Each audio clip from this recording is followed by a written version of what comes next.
Hey guys, quick video here regarding Biden's transition team. I don't know if any of you have seen some of the disturbing news that's coming out about who he's brought into the team, but right now I'm going to focus on social media. So, Business Insider had an article. Biden loads transition team with tech execs, but Facebook, Google, and Apple are notably absent. So when you actually see that, you think, okay, so there's a lot of tech industry experts in there, but luckily the social media people, they're not going to be involved in this. So, it gives you this sense of, okay, so maybe they're actually going to be cracked down on. So if you carry on reading, it says, nobody from Facebook, Twitter, or Apple appears on the list. The list contains no names from Google, but it does have an employee of Sidewalk Labs, an urban innovation company owned by Alphabet, Google's parent company. The list also contains employees of big Silicon Valley-linked philanthropy organizations, including the Bill and Melinda Gates Foundation, the Chan Zuckerberg Initiative, and Schmidt Futures. So, I'm going to get onto Schmidt in a moment, but already you can see they're trying to beat around the bush there. They're pointing out there's no Google names. It's just people from the parent company of Google. Yeah, so that's fine, isn't it? And yeah, as you'll find out, Eric Schmidt, he was the CEO of Google from 2001 to 2011. So no conflict of interest there whatsoever. Absolutely not. Now, if you actually have a look around, you'll find that there's an article by the Financial Times that goes a bit more in depth about who some of the people are, and it pretty much completely contradicts what Business Insider said. So, Mr. Biden's transition team will also include Facebook's former Associate General Counsel, Jessica Hertz, and Apple's ex-Vice President for Government Affairs, Cynthia Hogan, says the Financial Times. Mr. Biden's team was repeatedly critical of Facebook throughout the campaign, and they called for the company to more aggressively deal with conspiracy theories and misinformation. So, the thing is, all of this really concerns me, because if you think back to just a few weeks ago, you had the New York Post article was being posted around Twitter, around Facebook. This was the one that exposed some of the stuff to do with Hunter Biden. Now, no matter what your opinion of Joe Biden or Donald Trump, there's no denying that that was a real story. There was real evidence for what was found. It was very important to know. And it's very obvious that the reason this was being suppressed was purely political. There was absolutely no grounds to suspend people for posting this article. And obviously, if you know some of the history of what's happened with me, you'll know that I was one of the people that fell out with that, and I've been deplatformed. So, yeah, it's very, very worrying, because I'm seeing a lot of things to do with how Mark Zuckerberg went and met with Trump, and how a lot of people are now saying that Zuckerberg is in bed with Trump. And I don't know whether that's the case. But if that is the case, then it really, really seems like Biden is only going to go after Facebook because of, the fact that they had meetings with Trump. And, that really puts a kind of partisan spin on social media, which is definitely not something that we need. And something that, Jimmy Dore goes fully in depth with this story. Something else that he brought up as well is back in June, the Grey Zone made a story about the FBI actually getting involved and taking down alternative media sites. So, under FBI orders, Facebook and Google removed American Herald Tribune, an alternative site that publishes US and European writers critical of US foreign policy. The Bureau's justification for the removal was dubious, and it sets a troubling precedent for other critical outlets. So, this already shows that the US surveillance state has already been putting in plans to stop voices of dissent. If you just look into what that actual website was, it is exactly as it says. It's people who are critical of the US foreign policy. There was nothing on there that, suggested anything illegal. There was nothing promoting terrorism. There was nothing promoting hate speech. Nothing on there that could be justified as needing to be removed by the FBI. But yet, that's what happened. So then, if you read between the lines there, you can see that they've already been sort of prepping for the mass propagation of propaganda. That rolled off the tongue. Propagation of propaganda.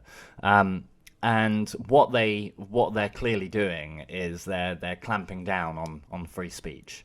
You don't have to be a libertarian or a right-winger to appreciate free speech and to stand against censorship. I'm not a right-winger. I'm not libertarian. Fuck that. Very much a socialist through and through. And yeah, it's not hyperbole to say that things like 1984 were very prophetic. There's people saying this all the time. They've been saying it all throughout history that 1984 will happen. But this year has really accelerated everything I've seen that would suggest that actually could be the case. We've got in the White House at the moment a horrendous racist warmonger who gives no fuck about the environment, gives no fucks about healthcare, and the US just voted in another shade of the same bastard. And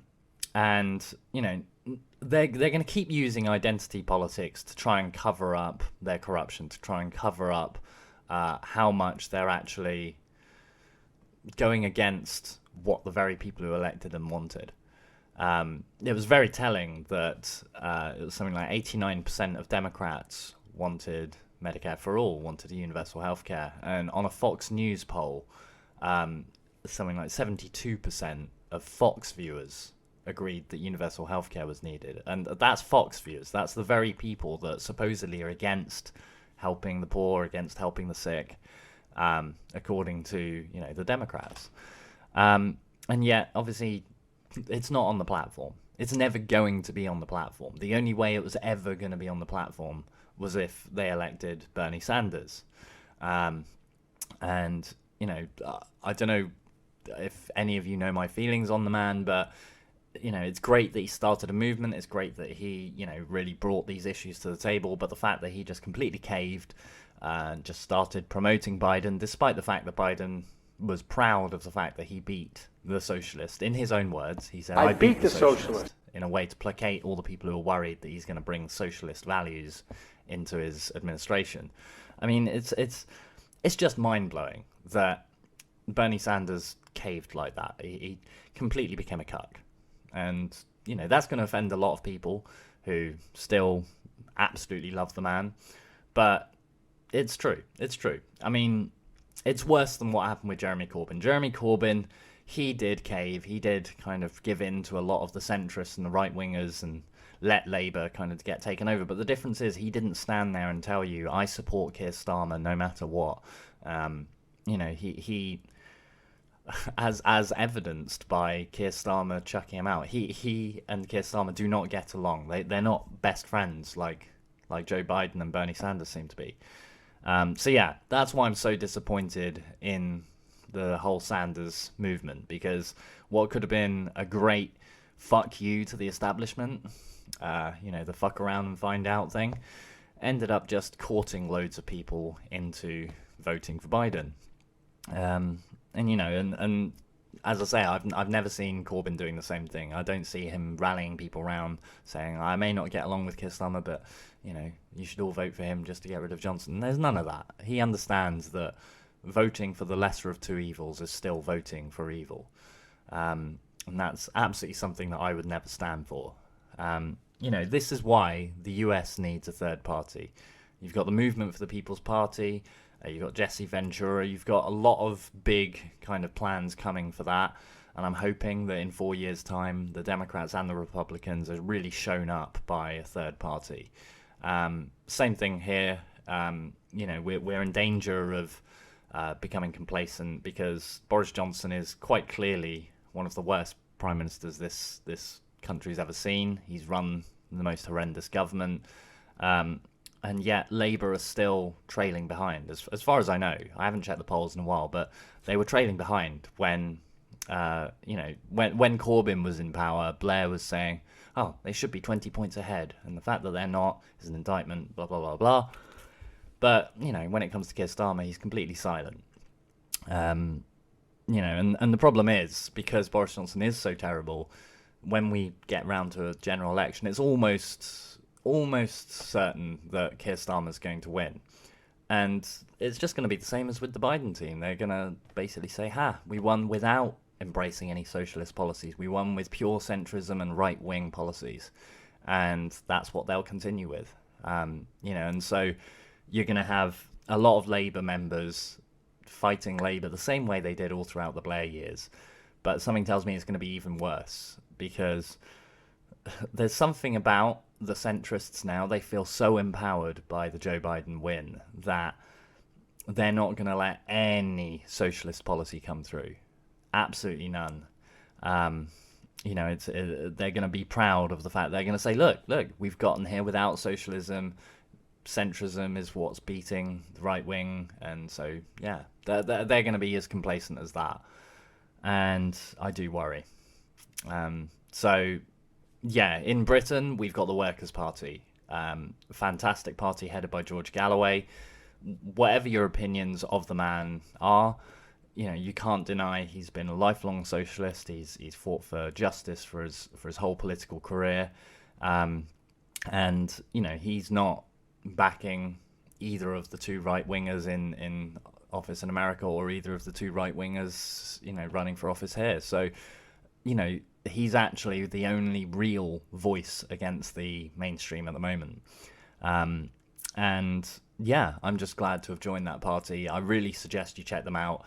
The link is in the description to their website. Have a look at the 10-point program. Have a look at the Corona tax campaign that we're currently pushing. We're trying to make sure that we tax the top,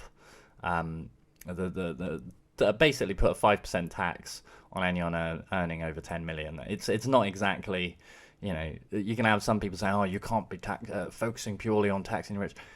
When people earn over £10 million a year, a one-off 5% tax, that's not really going to bankrupt them, is it?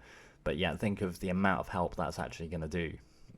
It's campaigns like that that make me really glad to have joined that party. So I really do suggest you check them out.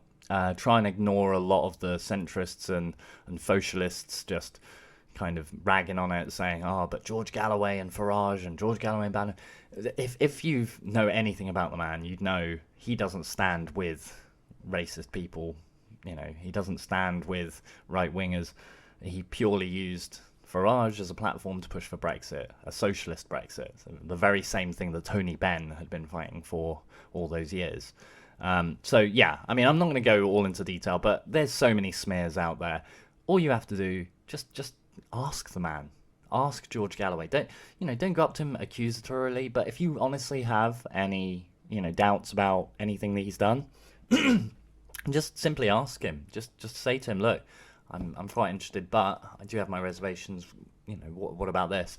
And as long as you're polite about it, he's going to explain it completely fine. You'll get a lot of people saying, no, he'll block you straight away. No, that's only if you go in aggressively smearing him and, and just framing things in a certain way. If you're just honest and you just speak to him, then he'll explain.